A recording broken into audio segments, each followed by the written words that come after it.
శివాయ. ఓం నమో నారాయణాయ. కర్మ నివారణ నరదృష్టి నివారణ కాళభైరవాయ నమో నమః. ఓం కాళకాలాయ విద్మహే కాళాతీతాయ ధీమహి తన్నో నరదృష్టి నివారణ కాళభైరవ ప్రచోదయాత్. హరి ఓం. మా ఛానల్కి స్వాగతం. చూస్తున్న వీక్షకులకు ప్రేక్షకులకు ప్రియ కాళభైరవ భగవద్బంధులకి స్వాగతం పలుకుతూ మమ్మల్ని ఎంతగానో ఆదరిస్తూ ఉండబడినటువంటి ప్రియ సోదర సోదరీమణులకు, జ్యోతిష్య అభిమానులకు, సనాతన ధర్మ సంరక్షకులకు అందరికీ నూతన ఆంగ్ల సంవత్సర శుభాకాంక్షలు. 2026వ సంవత్సరం జనవరి నెల 1వ తారీఖు నుండి డిసెంబర్ నెల 31, 2026వ సంవత్సరము అందరికీ నూతన ఆంగ్ల సంవత్సరానికి స్వాగతం పలుకుతూ ఈ 2026వ సంవత్సరంలో అందరికీ శుభాన్ని, జయాన్ని, ఐశ్వర్యాన్ని, ఆనందాన్ని ప్రసాదించాలని మనం మనసారా కోరుకుందాం. ఇక్కడ విశేషం ఏమిటయ్యానగా మనకు క్యాలెండర్ పంచాంగం చెప్పుకుంటున్నాం.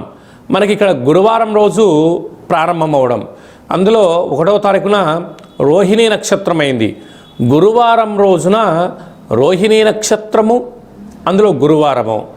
గురు అంటే గురువు యొక్క రోజు, చంద్రుడి యొక్క నక్షత్రము. అంటే విశేషమైనటువంటి గజకేసరి యోగము ఈ సంవత్సరం అందరికీ ప్రసరిస్తుందని చెప్పి గమనించాలి. అలాగనే మనకు ఉగాది పండగ శ్రీ పరాభవనామ సంవత్సరము కూడా గురువారం ప్రారంభమవుతుంది. ఇది చాలా విశేషంగా గమనించగలగాలి.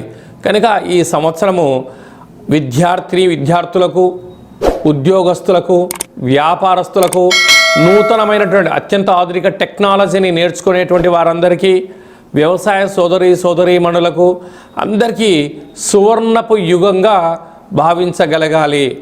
ద్వాదశ రాశుల్లో గ్రహ గమనాన్ని ఒకసారి వీక్షింపచేద్దాం. మిథున రాశిలో దేవగురు బృహస్పతి సంచార స్థితి, సింహరాశిలో కేతు సంచార స్థితి, ధనుసు రాశిలో చతుర్గ్రహ కూటమి రవి, కుజ, బుధ, శుక్ర సంచార స్థితి, కుంభరాశిలో రాహు సంచార స్థితి, మీనరాశిలో శని భగవానుని సంచార స్థితితో ద్వాదశ రాశుల్లో గ్రహ గమనాలు ఈ విధంగా ఉన్నాయి. కుంభరాశి వారు ఒకవైపు ఏళ్ల నాటి శని చివరార్ధ సంచార స్థితి జరుగుతూ ఉండగా ఈ 2026 మరియు ఉగాది పండగ నుంచి ఆదాయ వ్యయాలను, రాజపూజ్య అవమానాలను ఒకసారి తెలుసుకుందాం. ఆదాయం 2, వ్యయం 8. అనవసరమైన ఖర్చులు పొంచి ఉన్నాయి, తస్మాత్ జాగ్రత్త. ఇలాంటి కాల సమయంలో ఓపిక, పట్టుదల, సత్ప్రవర్తన, ఆధ్యాత్మిక చింతన చాలా అవసరం. మీ ఆదాయం కేవలం ₹2 ఉంటే ఖర్చు ₹8 పొంచి ఉంది అంటే అనవసరమైన ఖర్చులు ₹6 అప్పు కాబోతున్నారు. ఇలాంటి కాల సమయంలోనే ఓపిక, పట్టుదల, సహనము, ఆడంబరాలకు దూరంగా ఉండాలి. సంపూర్ణమైన విందులని, వినోదాలను తగ్గించుకోగలగాలి. వీలైనంతవరకు ఆరోగ్యాన్ని కాపాడుకునే మానవ ప్రయత్నం అన్నా చేయగలగాలి. రాజపూజ్యంనాలకు అవమానం 2 అంటే నీ చుట్టూ ఉండబడిన వారందరూ కూడా నీ చుట్టూ చేరి భజన చేసి మిమ్మల్ని మీ దగ్గర ఉండబడిన ధనాన్ని స్వాహా చేసే పరిస్థితి అధికంగా ఉంది. ఇలాంటి కాల సమయంలో వీలైనంత వరకు పుష్కర స్నానం చాలా అవసరం. కులదేవతల యొక్క ఆశీస్సులు, గ్రామ దేవతల యొక్క ఆశీస్సులు, పితృదేవతల యొక్క ఆశీస్సులు, వీలైనంత వరకు నిత్యము ఆధ్యాత్మిక చింతన, సత్ప్రవర్తన, ఆరోగ్యాన్ని కాపాడుకోగలగాలి. రియల్ ఎస్టేట్ రంగంలో ఉండబడిన వారు, నూనె వ్యాపారస్తులు, ఆహార ఉత్పత్తులు, డాక్టర్లు, నీటి వ్యాపారస్తులు, రియల్ ఎస్టేట్ రంగంలో ఉండబడిన వారు, సాఫ్ట్వేర్ హార్డ్వేర్ రంగంలో ఉండబడిన వారు, వ్యవసాయ సోదరీమణులు ఎంతో జాగ్రత్తగా ఉండాలి. ఇలాంటి కాల సమయంలో నిత్యము వెంకటేశ్వర స్వామి యొక్క స్మరణ, విష్ణు సహస్రనామ పారాయణము, వెంకటేశ్వర స్వామికి తులసిమాలను సమర్పించడం, ప్రతి సోమవారం పూట మహాదేవుడికి బిల్వదళాలు సమర్పించడం, విభూతిని దానం చేయడం వలన, పుష్కరస్నానం పుణ్యం వలన, కులదేవతల యొక్క ఆశీల వలన, గ్రామదేవతల యొక్క ఆశీల వలన సకల దోషం తొలగి ఐశ్వర్యం, ఆనందం కుంభరాశి వారి సొంతమవుతుందని చెప్పి గమనించాలి.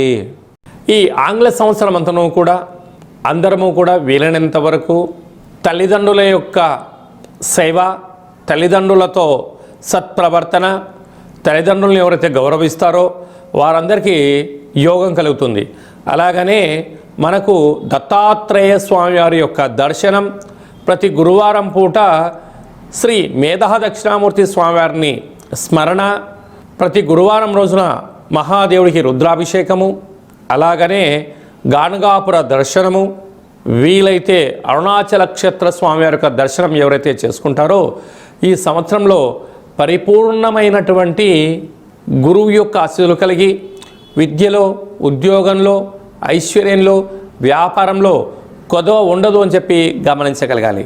ఇంకనూ మనం విజయం సాధించగలగాలి అన్నట్లయితే ఒక్కొక్క నెలలో మనకు ఒక్కొక్క కాళభైరవ స్వామి వారు ఉంటారు.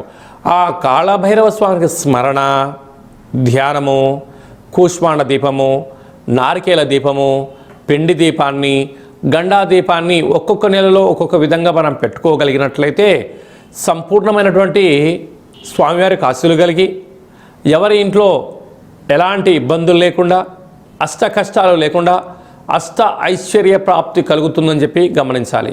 ఈ యొక్క పాత్ర కాళభైరవ స్వామివారి యొక్క అక్షయ పాత్ర. అంటే ఈ యొక్క పాత్రలో అనేక రకముల యంత్రములను అచ్చు వేయడం జరుగుతుంది. ఈ యొక్క పాత్రను ఇంట్లో ఉంచుకొని పూజ చేసిన తదనంతరము ఇలా ఒక్కసారి శబ్దం చేస్తే ఈ పాత్రలోంచి ఓంకార శబ్దం రావడం జరుగుతుంది.